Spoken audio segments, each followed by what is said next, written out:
Cześć, witam Was Energik w kolejnym Enerflashu. Ostatni tydzień, po powiedzmy sobie Games Awards może nie był aż tak bogaty w wydarzenia, ale zaskoczyła mnie jedna platforma swoimi debilnymi założeniami, z którymi potem się szybko wycofała, ale to sobie zostawimy na koniec jako taki rodzynek na samym końcu tego Enerflasha. Bardzo fajny, macie ten prawdopodobnie link w opisie, albo jakoś inaczej mi się udało go tutaj zamieścić. Gość zrobił porównanie prawdziwych lokacji z Miami z lokacjami z GTA. Fajnie to zrobił, bo zrobił to też z drona, także naprawdę mega fajnie to wygląda na porównaniu. Widać, że chłop włożył w to sporo roboty. No i też miał to szczęście, że mieszkał w Miami, nie? Bo jak to jest z Łodzi, to raczej nie zrobi takiego porównania. Ale bardzo fajnie to wygląda, pokazuje jak dużą wagę Rockstar przyłożył do detali różnych, tak? Także jeżeli jesteście zainteresowani, wrzucam link w opisie, żebyście mogli sobie zobaczyć ten filmik. Naprawdę bardzo fajnie. Jakiś niejaki Joel Franco to ogarnął i naprawdę ten filmik, kurczę, no tak jak patrzysz na to i faktycznie to wygląda jak GTA, no to robi wrażenie, naprawdę robi wrażenie. Kolejną informacją jest wieść, że mamy dodatek do God of War już dostępny. Zajmuje on troszkę ponad 8 GB. No i jest to, ja jeszcze nie miałem w niego okazji zagrać, ale mamy tutaj coś w stylu roguelike'a. Szczerze mówiąc nie wiem, czy chcę w to grać. Ja nie przepadam ogólnie za grami roguelike'owymi, ale sama idea jest właśnie taka właśnie roguelike'owa. Wolałbym chyba jakiś nowy dodatek w pełni fabularny. Znaczy tutaj jakaś fabuła oczywiście jest tam, ale powiedzmy sobie szczerze, no jest to roguelike. To dla mnie osobiście nie przepadam. Także jeżeli chcecie, to warto sprawdzić. Ja może się skuszę, żeby tylko sprawdzić, czy jest to coś, co mi się podoba, czy nie. Aczkolwiek przeraża mnie to, bo mam God of War'a w wersji cyfrowej. Przeraża mnie znowu pobieranie tych gigabajtów na konsolę, żeby to znowu odpalić, ale może się w końcu zdecyduje. Pojawiły się przecieki na temat nadchodzącego PlayStation 5 Pro. Kilka informacji, które rzucają się tutaj w oczy. No to wiadomo, że procesor będzie w nowej technologii 4 nanometrów. Znaczy oczywiście to są wszystko plotki, nie bierzcie tego jako pewnik. Częstotliwość procesora wzrośnie do 4,4 GHz i zwiększy się przepustowość pamięci. No, na razie tych informacji za dużo jeszcze nie mamy, na przykład jak będą działały zegary, w jakich częstotliwościach nie mamy tej wiedzy jeszcze. Natomiast no, cały czas jest to oparte na procesorze AMD Zen 2. No i na pewno patrząc już na te plotki, założenia, na pewno zwiększy to mocarność samej konsoli.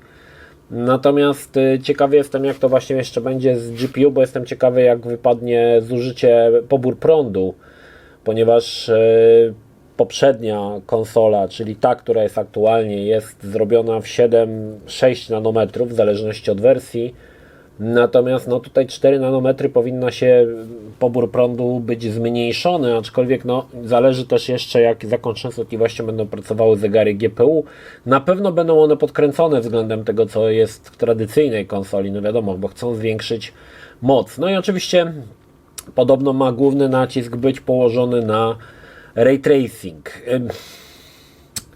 Powiem tak, no nie mam tutaj nic do zarzucenia ogólnie AMD, ale jeżeli chodzi o ten ray tracing, no do tej pory na PlayStation czasami było to naprawdę dobrze zrobione, ale problemem na przykład były gry na Unreal Engine, chociażby ten Immortals of Aveum, które niestety w momencie, kiedy załączał się tam ten tryb odzyskiwania obrazu, no to źle to wyglądało, bardzo źle. Ale faktycznie, jeżeli taka Pro by miała się pojawić i tutaj położą nacisk głównie na moc, zwiększenie mocy po to, żeby działał lepiej tutaj ten ray tracing sprzętowy, no to spoko. Myślę, że może być naprawdę w porządku. Niektóre gry naprawdę dobrze to robią. Na przykład Spider-Man robi świetną robotę, jeżeli chodzi o ray tracing i to jest naprawdę super. Natomiast no ciekawy jestem, jak wypadnie to na tej wersji Pro. No, chyba od czasu PlayStation 4 już raczej jesteśmy świadomi tego, że te wersje Pro gdzieś tak w połowie życia konsoli będą się pojawiać i tutaj jakby nie ma ku temu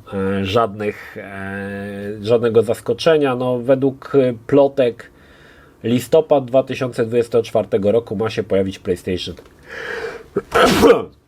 5 Pro. Jeżeli nie mieliście jeszcze okazji, na kanale jest filmik omawiający wstępnie Tekkena 8. Miałem okazję być na evencie z różnymi wymiataczami Tekkena. Byliśmy z Bartem. No powiem Wam, że tam jeszcze tak dodając do tego filmiku, naprawdę Tekken mnie bardzo pozytywnie zaskoczył. Nigdy nie byłem jakimś wielkim fanem i od czasu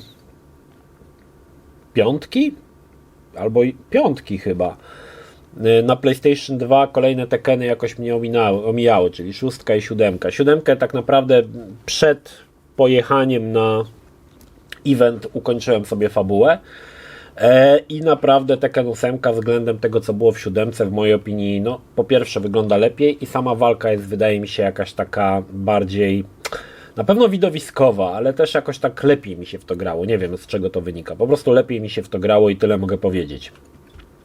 Na pewno Tekken to jest jedno taki król bijatyk i jeżeli chodzi, to by się musiał Bart wypowiedzieć, ale z tego, co z nim rozmawiałem, jeżeli chodzi o turnieje, to Tekken nie ma w sobie tutaj jakby konkurencji, tak? Jest to, jeżeli chodzi o turniejówkę, to Tekken rządzi i nie ma tutaj co do tego żadnych wątpliwości. Natomiast no taka wiecie, dla mnie to jest taka bijatyka, żeby sobie tam 2-3 rundki pyknąć. Nie jestem jakby fanem rozkminiania wszystkich ciosów, strategii. Raczej, tak jak mówię, jestem baton maszerem i dobrze mi z tym.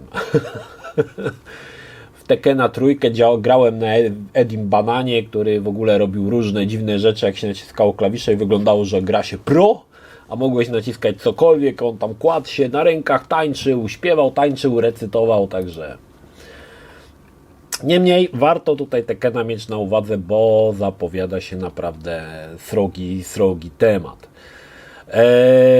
Na temat E3 mam smutne wiadomości. No myślę, że wielu z Was już podejrzewało, że E3 to już takie podśmiertne drgawki Michelangelo i niestety okazało się to prawdą, że już kolejna edycja targów się nie odbędzie. No trochę tam wpłynął na trochę ten COVID, były te wersje cyfrowe i tak trochę coraz gorzej to E3.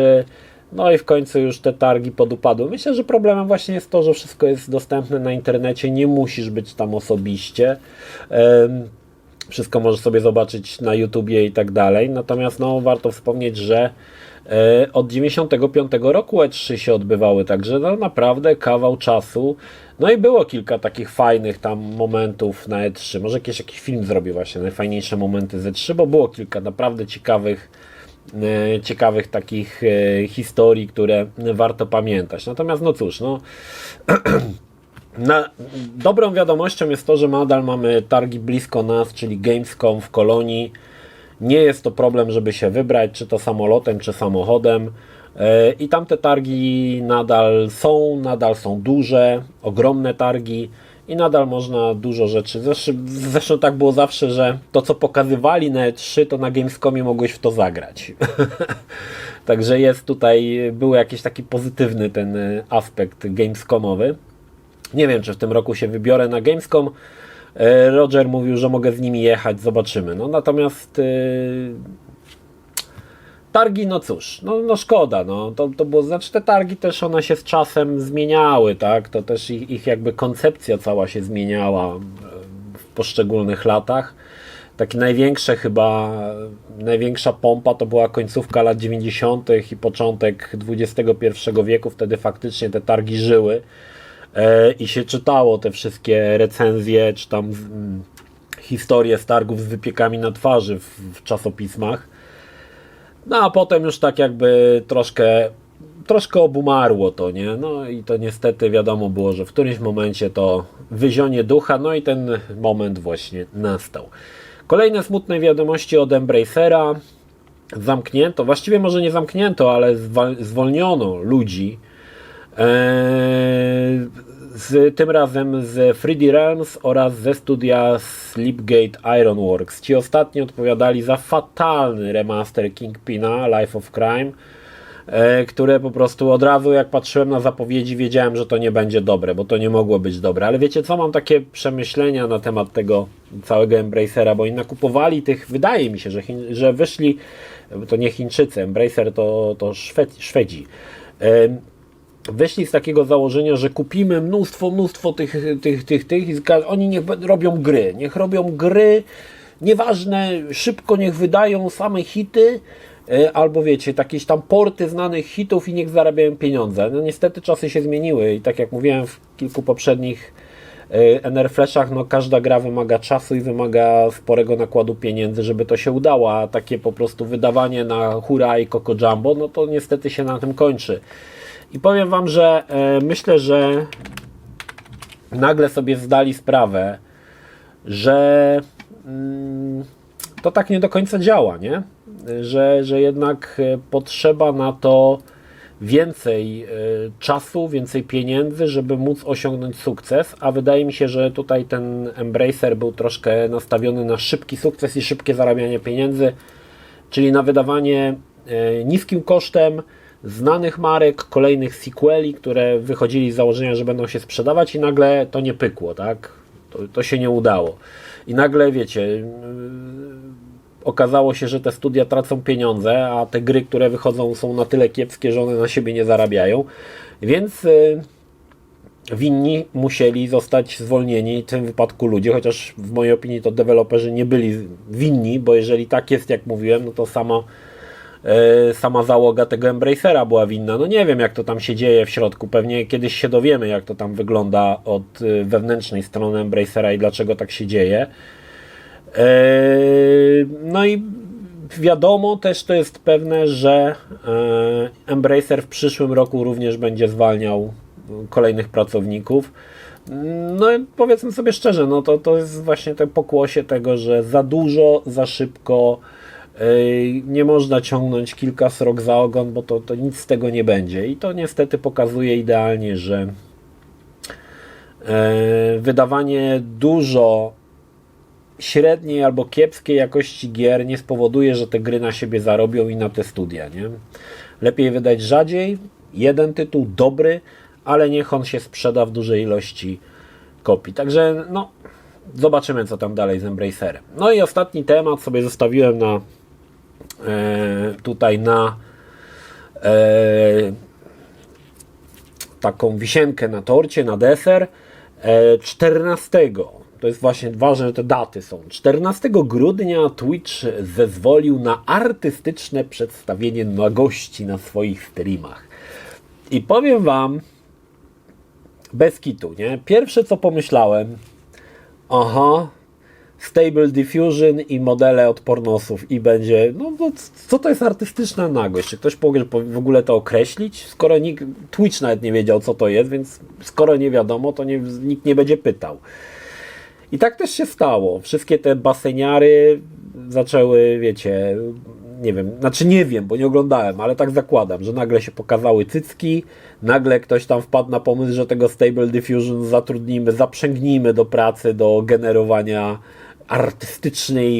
artystycznej nagości w postaci scen z pornu wygenerowanych przez AI i hulaj dusza, nie? I wiecie, i myślę, że Twitch na początku zdał sobie sprawę, że jest dobrze, nie? Zaczęło tam pewnie płynąć kasa, tak, że ludzie zaczęli wbijać tłumnie, ale pojawił się jeden problem. Bo to o tym właśnie Twitch nie mówi. Bo reklamodawcy, którzy umieszczają reklamy na Twitchu, nagle się zapytali zaraz, czy my jesteśmy na serwisie gamingowym, czy na OnlyFansie? bo jeżeli jesteśmy na OnlyFansie, to my nie chcemy się reklamować. No i to jest normalne. Takie duże koncerny jak Amazon nie chcą mieć nic wspólnego z takimi treściami, więc stwierdzili, że skoro tak, no to my się wycofujemy. No i Twitch się obsrał, co za niespodzianka, i już 3 dni później, czy 2 dni później wycofał się z tych zmian i nagle się okazało, że artystyczna nagość już jest niedozwolona. Oczywiście głównym powodem było to, że wielu użytkowników naruszało, czy omijało może te wszystkie założenia, które sobie Twitch tam, cały ten regulamin, który Twitch sobie wymyślił. No to zaraz, no to skoro omijali, no to problem jest w regulaminie, a nie w użytkownikach, tak? Skoro są luki w tym regulaminie, a Twitch ma problem z tym od zawsze, no to zaczęli je wykorzystywać, bo czemu nie? No i w każdym razie Twitch zabronił znowu po 2 dniach, ale myślę, że tutaj powodem było właśnie głównie to, że reklamodawcy stwierdzili, że nie chcą mieć nic wspólnego z takim. A dlaczego tak uważam? Ano dlatego, że była kiedyś dość podobna sytuacja z YouTube'em. Nie pamiętam dokładnie z jakiego powodu, ale był tam coś takiego, że reklamodawcy też chcieli się wycofywać z YouTube'a. I YouTube się bardzo przestraszył i wycofał te swoje pierwotne założenia. I powiem Wam tak, znaczy Twitch ogólnie dla mnie to jest, do dzisiaj uważam, że to jest burdel, nie? Twitch to jest taki burdel, oni tam nie są w stanie w ogóle ogarnąć, co się na tym Twitchu dzieje. Te wszystkie baseniary, inne tam pierdoły, które się na Twitchu, to serwisie tak naprawdę streamingowym, gamingowym nie powinny pojawiać. Pojawiają się od lat i oni nie potrafią tego jakby w żaden sposób ogarnąć, jakoś zrobić takiego regulaminu, który by jasno wyjaśniał, czy tam jasno określał zasady, co można, co nie można. I powiem Wam, że pod tym kątem YouTube, który jest o wiele bardziej konserwatywny w tych swoich założeniach, wypada o wiele lepiej, tak? On nie pozwala na jakieś baseniary, i to wszystko od razu jest banowane i na razie. A Twitch oczywiście nie chce banować, no bo wiadomo, że te baseniary i pokazywanie cycków napędza popyt i coraz więcej ludzi na te Twitche włazi nie wiadomo po co. Natomiast no powiedzmy sobie szczerze, dlatego uważam, że ten Twitch, no źle to się dzieje i myślę, że cała ta sytuacja zwróci uwagę też reklamodawców, co na tym Twitchu się bo może nie wszyscy są świadomi. Dlaczego? Może nie są świadomi. A może teraz właśnie wezmą to pod lupę i stwierdzą, że zaraz, skoro tu są takie treści, no to my po prostu nie chcemy się reklamować, nie? I tyle, nie? No, także taka ta sytuacja. No, ja powiem szczerze, że mnie to jakoś strasznie rozbawiła ta cała sytuacja z tym Twitchem, ale od zawsze uważałem, że Twitch to jest burdel, totalny burdel. Jak wiecie, nigdy nie chciałem tam za bardzo streamować. Dopiero jak wszedł restream i możliwość restreamowania na 2 jednocześnie platformach, to wrzuciłem tego Twitcha, ale nigdy jakoś nie cisnąłem tego Twitcha i zawsze uważałem, że tam się źle dzieje na tym Twitchu i nigdy mi się ta platforma nie podobała pod kątem tego, że nieważne w co grasz, nieważne czy robisz streamy, ważne jak masz cycki i możesz je pokazać, to na pewno będziesz miał dużą popularność. No. Także trochę tutaj takie to słabe było ze strony Twitcha i ta decyzja, znaczy to tylko mi uświadamia jedno, że tam ci, co podejmują decyzje w Twitchu, to są totalni debile i mówię to z całą świadomością tego, to są debile, bo jeżeli dajesz taką możliwość pokazywania artystycznej nagości, to na co liczysz? Że ludzie będą, no tak, artystyczne, będą sobie popijać herbatkę i wrzucać fragment piersi nagiej. No nie!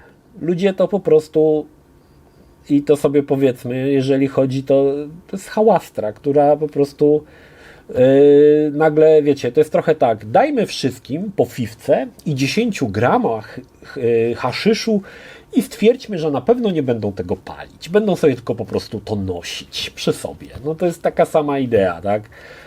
To po prostu stwierdzam tylko, że to jest, że ci, co pracują tam w Twitchu, to jest totalne po prostu banda debili i kretynów. Bo wiecie, stwierdzenie samo to, że dajmy dostęp do nagości i liczmy na to, że nikt tego nie wykorzysta, no to jest właśnie tak jak z tą fifką, nie? I 10 gramami w kieszeni. Dajmy to każdemu i załóżmy, że nikt nie będzie tego palił.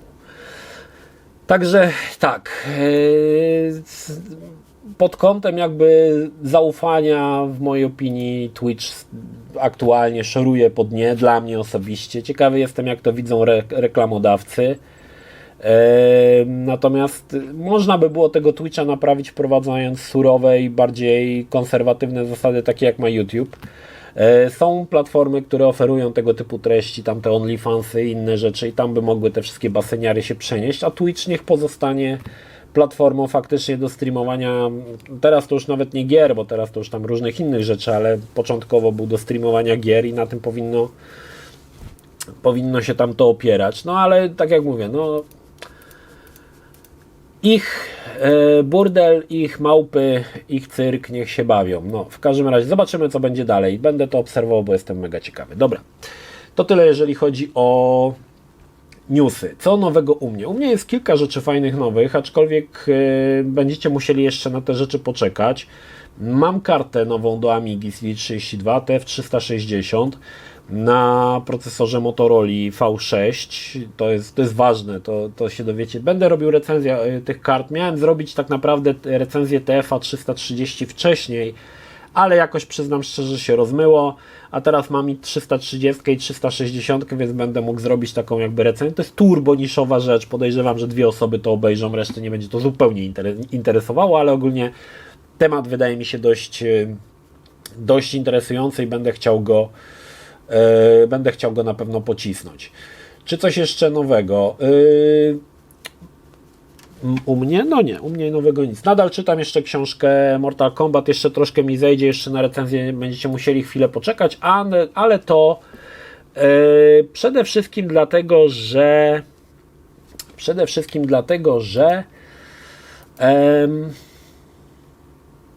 ciężko mi się tą książkę miejscami czyta, ale to zostawię do recenzji. Natomiast będę tą książkę, nadal ją czytam i jak tylko ją skończę czytać, na pewno recenzja się pojawi. Dobra. Co w tym tygodniu planuję? Jak wiecie lub nie wiecie, pojawiła się wreszcie Story Mode z Yakuzy. Zajęło mi to masę czasu i powiem Wam, że trochę żałuję, że się za to wziąłem, bo wiem, co będzie z kolejnymi częściami Yakuzy, ale 2 pierwsze Yakuzy już są omówione, Ishin i Kenzan. Zdaję sobie sprawę, że to nie jest materiał, który będzie miał miliony wyświetleń i jestem tego w pełni świadomy, że to raczej się będzie kiepsko oglądało. Robię to bardziej dlatego, że podoba mi się ta formuła i ten temat, a nie dlatego, że że nagle się wszyscy rzucą i stwierdzą, bo wiem, jaki jest rynek Yakuzy w Polsce. Nikt tego nie ogląda, ani nikt w to nie gra. No. Także jest już na kanale, wiele osób uważało, że to się nigdy nie pojawi, ja sam uważałem, że to się nigdy nie pojawi, że nigdy bym się nie podjął tego robienia, mając w pamięci to, co było w Metal Gear Solid, ale jednak w końcu mi się udało zrobić i pierwszy odcinek już jest, kto nie widział, ten może sobie obejrzeć, ale tak jak mówię, nie zachęcam, bo wiem, że to jest jakby mocno niszowe i tak naprawdę to jest garstka ludzi, którzy tym tematem się zainteresują, ale będę starał się cisnąć kolejne części Yakuzy, które mam opisane do 0, 1 i 2 już mam zrobioną, czyli już na kolejny odcinek. No a tych kolejnych jeszcze nie mam opisanych, także jeszcze to chwila będzie, już się nie mogę doczekać, bo tam niektóre, na przykład 5 to są po 4 głównych bohaterów, więc nie wiem, jak ja to będę opisywał, zobaczę jak to w ogóle będzie szło, czy to w ogóle jest możliwe do jakiegoś sensownego opowiedzenia historii. Druga rzecz to był mój mały projekcik, który obiecałem, że pojawi się w zeszłym tygodniu, ale niestety ta Yakuza zajęła mi tyle czasu, że się z tym nie wyrobiłem. Temat oczywiście nie umarł i będę go próbował dzisiaj może nie, ale w tym tygodniu będę próbował go jakoś tam może przeoblec w życie. No rzecz jest dosyć trudna w realizacji, aczkolwiek no powiem Wam, że przez ostatnie tam 2, chyba 3 tygodnie to testowałem to, czy to się w ogóle da zrobić. Ale się okazało, że się da. Także no, zajęło mi to kupę czasu, dziesiątki tutoriali, wiecie, na researchu spędziłem, żeby to wszystko odpalić, żeby to działało, ale w końcu się udało, więc myślę, że nie wiem, nie oczekujcie jakiejś super ekstra rzeczy, bo to nie będzie jakieś super nie wiadomo co, ale wydaje mi się, że temat będzie ciekawy. I po tym pierwszym odcinku zobaczymy, czy to się przyjmie i czy będziecie chcieli oglądać dalej. Wziąłem też udział w kolejnym challenge'u budowania komputera dla streamerki. To wiecie, w zeszłym roku brałem udział, w tym roku też brałem udział. Jeszcze się nie dogadałem, kiedy ten film ma się pojawić, aczkolwiek mam już nagrane w zasadzie tworzenie tego kompa, jeszcze muszę dograć komentarz i gdyby to się wszystko udało, no to pewnie bym go, nie wiem, czy w tym tygodniu, czy w przyszłym tygodniu już mógł wrzucić. Muszę się tam zapytać, na kiedy by oni chcieli go ten film mieć. No, także tak to mniej więcej wygląda, jeżeli chodzi o ten tydzień. No wiecie, już teraz to przed świętami, to tak już powiedzmy sobie szczerze, nie będę starał się już na luzie do tego podchodzić. Aha, jeszcze jedna rzecz. Nadal gram jeszcze w Residenta na VR-ze, 4. Chciałbym recenzję zrobić. Może w tym tygodniu nawet uda mi się go skończyć i zrobię. Jestem już w zamku, także bliżej niż dalej. No tak jak mówię, trochę to granie w tego Residenta takie w kratkę, bo i to ta Yakuza i potem ten mój mały projekcik, który sobie tam rozwijam, jakoś mi tutaj zabierał tyle czasu, że nie miałem porządnie, bo normalnie, wiecie, w normalnym tym w trybie to 3 dni, czy tam 2 już bym miał ukończone całe, a tak to się troszkę przeciągnęło, ale powiem Wam, że kończę tego Enerflasha i zaraz do Residenta odpalam i dalej go cisnę, bo ta wersja VR jest mega dobra, ale to zostawię na recenzję. Dobra, to tyle jeżeli chodzi o tego Enerflasha. Dajcie znać, co Wy myślicie o Twitchu. Czy uważacie, że powinny tam być cycki, czy raczej uważacie, że nie powinno być cycki, żeby nie tylko pokazywać do pasa, do szyi. No. Czy lepiej tam, że wolicie, żeby było streamowane z pralki, z mikrofalówki, z basenu, z kibla, czy lepiej, żeby to pozostało normalnym streamem dla normalnych ludzi. Dajcie znać, co Wy myślicie, jestem ciekawy Waszej opinii, bo może ja się tutaj mylę i może właśnie ja mam takie trochę podejście zgredziarskie, no ale nie wiem, to się okaże. To tyle. Pozdrawiam Was, Energik, trzymajcie się, do następnego. Cześć. Jeśli film Ci się podobał, zachęcam do subskrypcji lub wsparcia mojego kanału na portalu patronite.pl. Film o podobnej tematyce znajdziesz tutaj, natomiast z drugiej strony znajdziesz film wygenerowany przez platformę YouTube. Zachęcam również do odwiedzenia moich social mediów, grupy Energikowcy na Facebooku oraz serwera Discord. Linki jak zwykle w opisie.